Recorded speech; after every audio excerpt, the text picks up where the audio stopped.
Very very good afternoon बच्चों। आज हम सीए फाउंडेशन का कंसाइनमेंट का एक क्वेश्चन डिस्कस करके चलेंगे जो एग्जाम में मल्टीपल टाइम्स आया हुआ है और एग्जाम पॉइंट ऑफ व्यू से ये बहुत ज्यादा इंपॉर्टेंट है। This question is based on reverse calculation. हम कंसाइनमेंट अकाउंट बनाएंगे बट एक रिवर्स कैलकुलेशन के बेसिस पर बनाएंगे, taking some particular thing as base. तो एक बार इस क्वेश्चन को हम डिस्कस कर लेते हैं। क्वेश्चन आपके डिस्प्ले के सामने है। क्या लिखा हुआ है? Shikha of Delhi consigned goods to Rima of Mumbai. तो शिखा कहीं ना कहीं कंसाइनर हो गया और रीमा कहीं ना कहीं कंसाइनी हो गई। ठीक।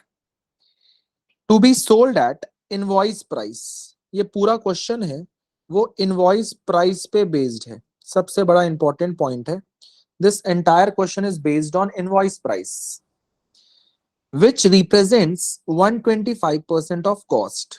मतलब शिखा ने रीमा को सेंड किया 125% ऑन कॉस्ट पे। इसका मतलब क्या है? एक बार नीचे पे अपन बना लेते हैं कि सर कॉस्ट प्राइस रहा होगा 100% और शिखा ने रीमा को इनवॉइस प्राइस पे दैट इज 125% पे भेजा। मतलब कितने का प्रॉफिट जोड़ के भेजा? सर कहीं ना कहीं उसने 25% का प्रॉफिट जोड़ा है और उस प्रॉफिट को हम क्या बोलते हैं? रिजर्व्स। उसी प्रॉफिट को हम क्या बोलते हैं? रिजर्व्स। फिर रीमा ने कहीं ना कहीं मार्केट में उसे सेल कर दिया होगा, सेलिंग प्राइस, और इनवॉइस प्राइस के ऊपर जितना भी सेल प्राइस किया उसे हम क्या बोल के चलते हैं? सरप्लस। उसे हम सरप्लस बोलते हैं।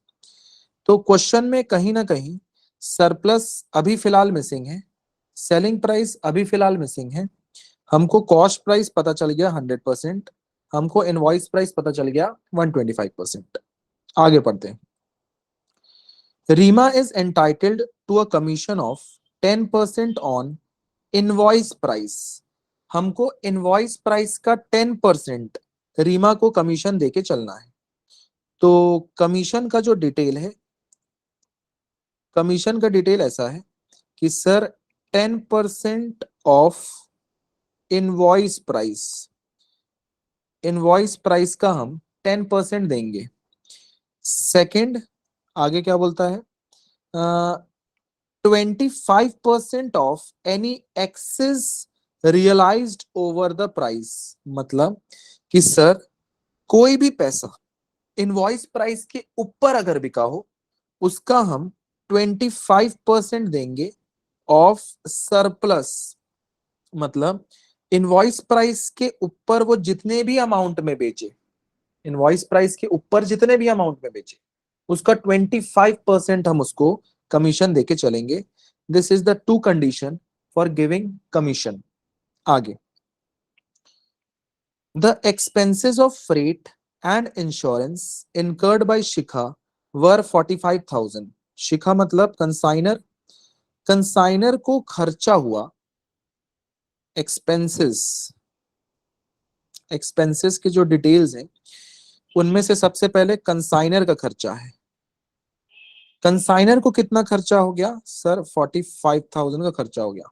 Next, the account sales received by Shikha shows that Rima has affected sales amounting to 4,50,000 with respect of 75% of the consignment।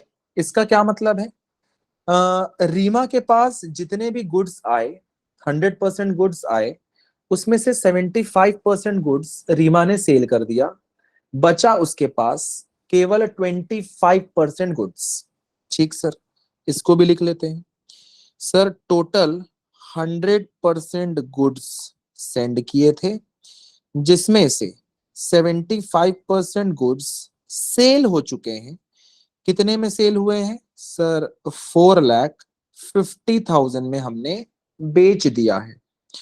तो कहीं ना कहीं we have found selling price and that selling price is 4,50,000। ठीक sir, आगे क्या बोलता है?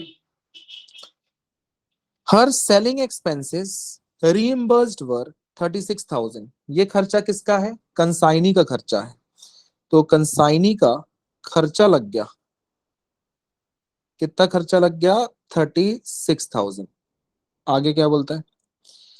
10% of the consignment goods valued 56 to 50 were destroyed in fire। मतलब सर 10% गुड्स एबनॉर्मल लॉस हो गया। एबनॉर्मल लॉस कितने का हो गया सर? ये हो गया आपका 56 to 50 रुपीज। आगे क्या बोलता है कि Rima remitted the balance in favour of Shikha. हमसे मांगा क्या है? You are required to prepare consignment account in the books of Shikha along with necessary calculation. हमको कंसाइनमेंट अकाउंट बनाना है शिखा के बुक्स में, सारे नेसेसरी कैलकुलेशंस करते हुए। जी सर। तो ये एंटायर क्वेश्चन को मैंने डायग्राम और प्रेजेंटेबल फॉर्म में लिख दिया ताकि अच्छे से अंडरस्टैंडिंग मिले, क्लैरिटी मिले। अब थोड़ा सा हम चीजों को और समझ लेते हैं, पहले इस पे आते हैं। क्या लिखा हुआ है सर? हमने 100% गुड्स भेजा था, जिसमें से 75% गुड्स बिक गया, 10% गुड्स जल गया, तो बचा कितना? सर बच गया अपने पास 15% गुड्स, जो मेरे क्लोजिंग स्टॉक पे पड़ा होगा। और इसका वैल्यू मुझे पता नहीं है, उसका वैल्यूएशन हमें करना पड़ेगा। सेकेंड चीज ये है कि सर अगर आप अच्छे से क्वेश्चन को पढ़ें तो कहीं पे भी वैल्यूज उतने खास दिए हुए नहीं है।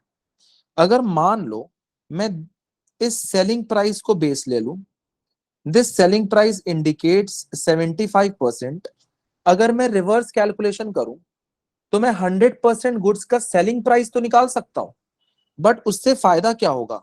मुझे सेलिंग प्राइस का रेट नहीं पता, मुझे पता नहीं है कि कितना प्रॉफिट सेलिंग प्राइस में जुड़ा हुआ है, ताकि मैं रिवर्स कैलकुलेशन करके कॉस्ट प्राइस निकाल पाऊं। तो यहां पे मैं आके फंस जाऊंगा, तो इस वाले रूट में मैं जा नहीं सकता। लेकिन अगर मैं ऐसा कैलकुलेट कर लूं कि एबनॉर्मल लॉस जो कि 56 to 50 का है, वो 10% दिया हुआ है, अगर मैं इसको बेस लेके रिवर्स कैलकुलेशन करूं तो मैं इनवॉइस प्राइस पे अराइव कर सकता हूं। इनवॉइस प्राइस पे कैसे अराइव करूंगा? Because this question is based on invoice price. मतलब ये जो एबनॉर्मल लॉस का वैल्यू लिखा हुआ है 56 to 50, it is based on invoice price.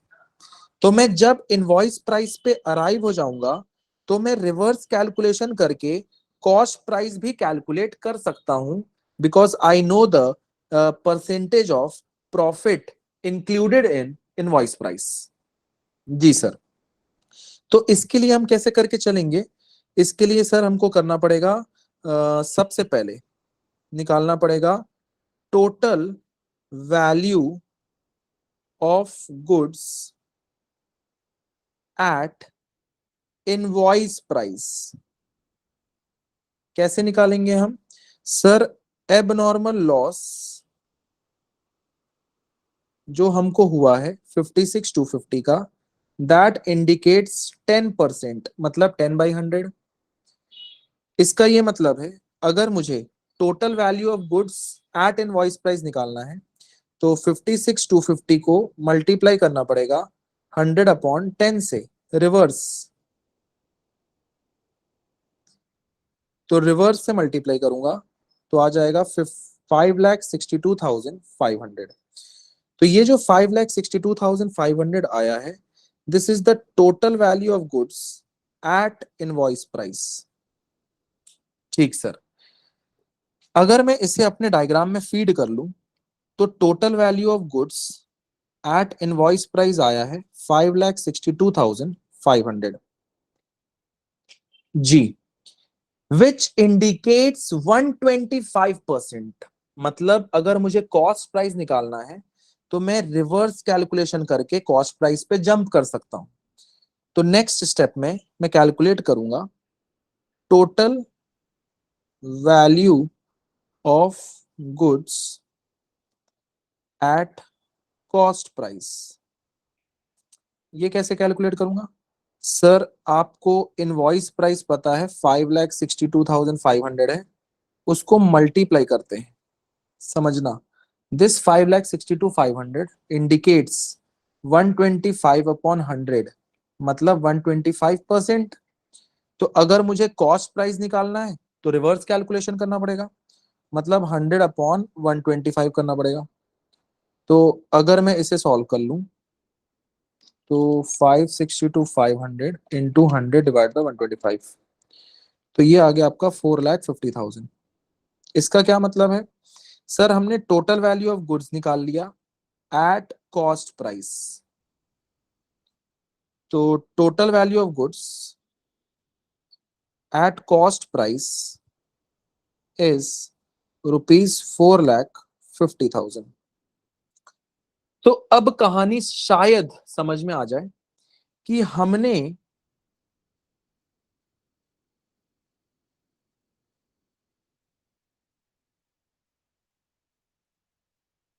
हमने टोटल 4,50,000 का गुड्स भेजा था। कितने में भेजा था? सर इनवॉइस प्राइस है 5,62,500 पे, फिर इसका 75% उन्होंने 4,50,000 में बेच दिया। जी सर। तो ये एंटायर कहानी हमने क्वेश्चन को पढ़ा, डायग्राम को बनाया और समझ लिया है। अब एक दो काम हम और करके चलेंगे, जैसे कि कमीशन का कैलकुलेशन, रिजर्व्स का कैलकुलेशन और सरप्लस का कैलकुलेशन। जी सर। तो पहली बात तो ये है, रिजर्व्स कैलकुलेट कर लेते हैं। रिजर्व्स कैलकुलेट करना बहुत इजी है। Sir cost price is 450, invoice price is 562, तो 450 minus 562,500, my sir reserves is included 1,12,500। कैसे निकला रिजर्व्स? 562,500 माइनस 4,50,000, तो my reserves has included in invoice price that is 1,12,500। ठीक सर। सरप्लस कैसे निकालेंगे? सर सरप्लस निकालने के लिए आपको चीजों को इक्विवेलेंट बनाना पड़ेगा। इक्विवेलेंट कैसे बनाएंगे? ध्यान से समझना, ये जो इनवॉइस प्राइस है ये 100% गुड्स का इनवॉइस प्राइस है। ये जो सेलिंग प्राइस है ये 75% गुड्स का सेलिंग प्राइस है। दोनों को कंपेयर करोगे तो कभी जिंदगी में सरप्लस नहीं निकल सकता। तो सरप्लस निकालना है तो आपको इनवॉइस प्राइस भी 75% गुड्स का लेना पड़ेगा, सेलिंग प्राइस भी 75% गुड्स का लेना पड़ेगा। तो 75% गुड्स का इनवॉइस प्राइस कितना है? 562,500 इंटू 75%, तो 562,500 इंटू 75%, दैट इज 4,21,875। और सेलिंग प्राइस क्या है 75% गुड्स का? 4,50,000। तो सरप्लस कितना जुड़ा हुआ है? 450 में से 421,875 माइनस करोगे तो सरप्लस जुड़ा हुआ है 28,125। तो this is my surplus amount which is included in my selling price. ठीक है सर। तो सरप्लस अमाउंट इज 28,125। तो ये हमने कैलकुलेट करके दिखा दिया है। अब एक काम करते हैं, लिखते हैं कैलकुलेशन ऑफ कमीशन। कमीशन का कैलकुलेशन करके देते हैं। कमीशन का कंडीशन क्या था? Sir 5% on invoice price. तुम बोलोगे सर इनवॉइस प्राइस है 562,500, इसका 5% दे देते हैं।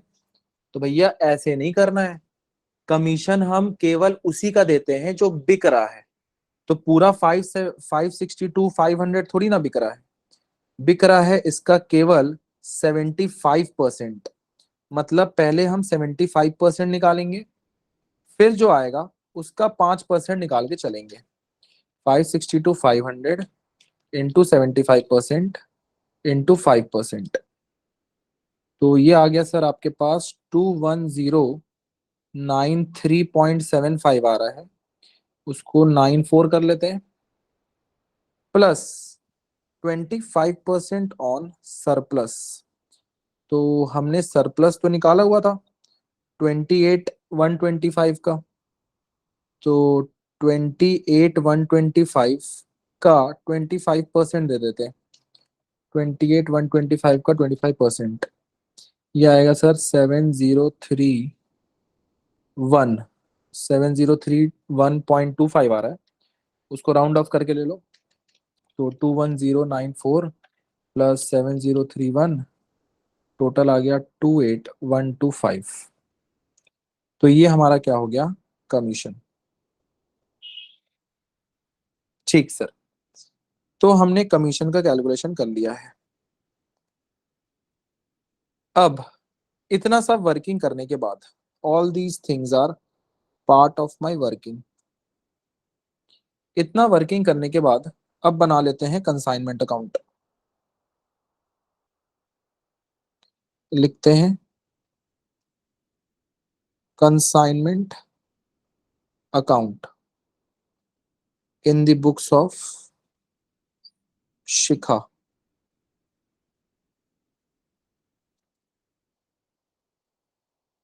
Particulars amount, particulars amount.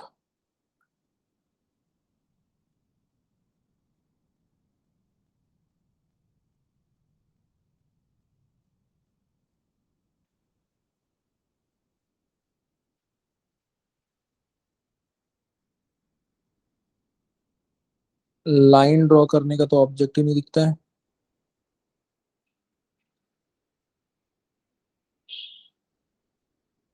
Line कैसे ड्रॉ करेंगे, ये रहा।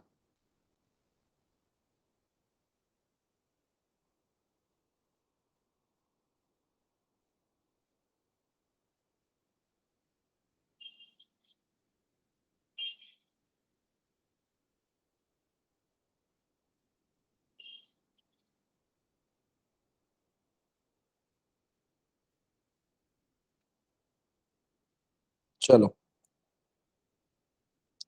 सबसे पहला काम हम क्या करेंगे, to goods sent on consignment. हमने टोटल कितना गुड्स भेजा वो हमें इनवॉइस प्राइस पे लिखना है। सर वो हमने भेजा था 5,62,500। बट सर एक प्रॉब्लम है, इसमें तो रिजर्व्स जुड़ा हुआ है, उस रिजर्व्स को कैंसिल करना पड़ेगा। तो by reserves on goods sent on consignment, कितने का रिजर्व्स जुड़ा हुआ है सर, वो तो कैलकुलेटेड है 1,12,500। तो 1,12,500 का रिजर्व्स हमने कैंसिल कर दिया। Next sir, to cash for expense of consignor. Consignor का 45,000 एक्सपेंस लगा। सर टू, कंसाइनी का नाम क्या है, Rima. Sir to Rima for expense of consignee. Consignee का कितना खर्चा लग गया सर, 36,000 लग गया। Next sir, to Rima again because of commission. तो कमीशन का कैलकुलेशन हमने ऑलरेडी किया हुआ है 28,125। 28,125 बाई रीमा फॉर सेल्स। हमने कितने का सेल्स किया है सर, टोटल सेल्स हुआ है हमारा 4,50,000 का, विच इंडिकेट्स ओनली 75%। फिर by abnormal loss, abnormal loss कितना परसेंट हो चुका है सर? 10% एबनॉर्मल लॉस हुआ है। तुम बोलोगे सर एबनॉर्मल लॉस का वैल्यूएशन करने की जरूरत नहीं है, क्वेश्चन में वैल्यूएशन करके दिया हुआ है। बट बेटा वो वैल्यूएशन गलत है। उस वैल्यूएशन में कंसाइनर का खर्चा जुड़ा हुआ नहीं है।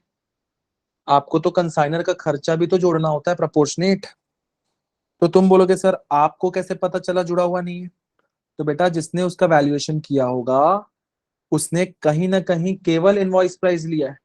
तभी तो हम as a chartered accountant, as a future chartered accountant, हमको पता है कि वैल्यूएशन कैसे करना है। बट वो ओनर को थोड़ी ना पता है कि वैल्यूएशन कैसे करना है। वो तो केवल उसी का वैल्यू लेगा जितने का पैसा डूबा उसके हिसाब से। बट उसको ये नहीं पता कि हमको प्रपोर्शनेट कंसाइनर का खर्चा भी जोड़ना होता है। तो हम जब वैल्यूएशन करेंगे तो हम करेक्ट वैल्यूएशन करके चलेंगे। अब क्योंकि ये इनवॉइस प्राइस वाला क्वेश्चन है तो हम इनवॉइस प्राइस पे वैल्यू करेंगे एबनॉर्मल लॉस को भी। और by closing stock, closing stock में 15% गुड्स है, इसका भी वैल्यूएशन हम कहीं ना कहीं इनवॉइस प्राइस पे ही करेंगे। और जो रिजर्व्स है, रिजर्व्स ऑन एबनॉर्मल लॉस, उसे हम डेबिट करके कैंसिल करेंगे। And to reserves on closing stock, उसे भी हम डेबिट करके कैंसिल करेंगे। फिर कंसाइनमेंट अकाउंट को टैली करेंगे। बचा हुआ अमाउंट या फिर प्रॉफिट ऑन कंसाइनमेंट निकलेगा या फिर बाई लॉस ऑन कंसाइनमेंट निकलेगा, डिपेंड करता है। तो सबसे पहला काम, working valuation of abnormal loss. Abnormal loss 10% का एट इनवॉइस प्राइस। तो बताओ इनवॉइस प्राइस कितना आ जाएगा सर? 562 500 टोटल गुड्स का है, उसका 10% ले लिए, 56 250 आ गया। प्लस कर ले लिए proportionate, proportionate all expense of consignor, consignor का सारा खर्चा। कंसाइनर का 45,000 लगा, उसका 10% प्रपोर्शनेट कर लेते हैं तो ये आएगा आपका 4500। कंसाइनी का खर्चा जुड़ता नहीं है, 56 250 प्लस 4500, ये आ गया 60,750 minus insurance. Insurance claim minus कर लेंगे, वो तो कुछ है नहीं।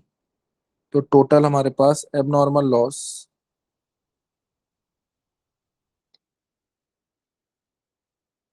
60,750 का होता है। तो इसको पुट कर लो 60,750। नेक्स्ट, इसका रिजर्व्स कैसे कैलकुलेट करेंगे सर? टोटल रिजर्व्स है हमारे पास, टोटल रिजर्व्स है 1,12,500, उसका 10% निकाल लेते हैं अब नॉर्मल लॉस वाला। तो ये आ जाएगा 11,250। Next, valuation of closing stock. Closing stock का वैल्यूएशन 15% के लिए एट इनवॉइस प्राइस। तो सबसे पहले हम लेंगे इनवॉइस प्राइस। टोटल गुड्स का 562 500 है, उसका 15%, 84 375। इसमें प्लस करेंगे proportionate all expense of consignor. तो कंसाइनर का 45,000 खर्चा लगा था, उसका 15% 6750। प्लस करेंगे proportionate direct expense of consignee. तो कंसाइनी का डायरेक्ट एक्सपेंस कितना है? सर कंसाइनी का सेलिंग एक्सपेंस है, और सेलिंग एक्सपेंस तो डायरेक्ट होता नहीं है, तो कंसाइनी का तो कोई खर्चा लगा ही नहीं, मतलब जुड़ेगा ही नहीं। There is no expense of consignee. 84375 plus 6750 91125, this is your closing stock. तो क्लोजिंग स्टॉक का कैलकुलेशन हमने निकाल लिया है 91125, और इसमें रिजर्व्स जुड़ा हुआ है। सर टोटल रिजर्व्स 1,12,500 का है, उसका 15% निकाल लेते हैं, तो रिजर्व्स आ जाता है 16,875। ये रिजर्व्स हमारे क्लोजिंग स्टॉक में जुड़ा हुआ है। अब इसको बैलेंस कर लेते हैं, कंसाइनमेंट अकाउंट को क्रेडिट साइड का टोटल कर लो।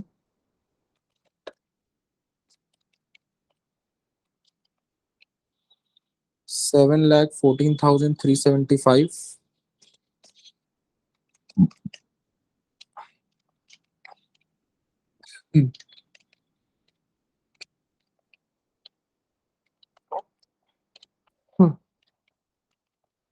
डेबिट साइड के टोटल से माइनस कर लो बैलेंसिंग फिगर।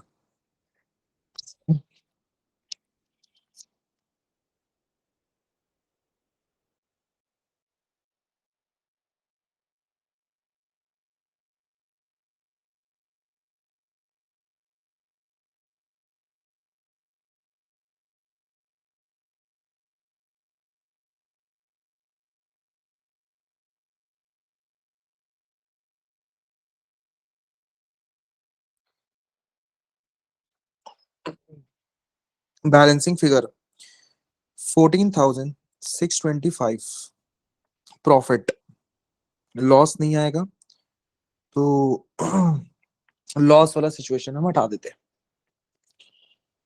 आई होप कि सारे बच्चों को समझ में आ गया होगा कि हमने कैसा कैसा कैलकुलेशन किया, हमने कैसा कैसा रिवर्स कैलकुलेशन किया, और हमने एंटायर गुड्स का पहले वैल्यू निकाला, कॉस्ट प्राइस, इनवॉइस प्राइस, फिर हमने इसका कमीशन कैलकुलेट किया, फिर हमने जैसे नॉर्मली हम क्लोजिंग स्टॉक का वैल्यूएशन करते हैं, एबनॉर्मल लॉस का वैल्यूएशन करते हैं, वैसे ही हमने नॉर्मल वैल्यूएशन किया। और क्योंकि उसका वैल्यूएशन हमने इनवॉइस प्राइस पे किया था, तो उसका करस्पॉन्डिंगली रिजर्व्स आपको कैंसिल करना पड़ा था। तो बस इतना सा ही था ये क्वेश्चन में। आई होप कि सारे बच्चों को समझ में आ गया होगा। इतना ही रखते हैं आज के लिए, मिलते हैं नेक्स्ट वीडियो पे। Bye bye.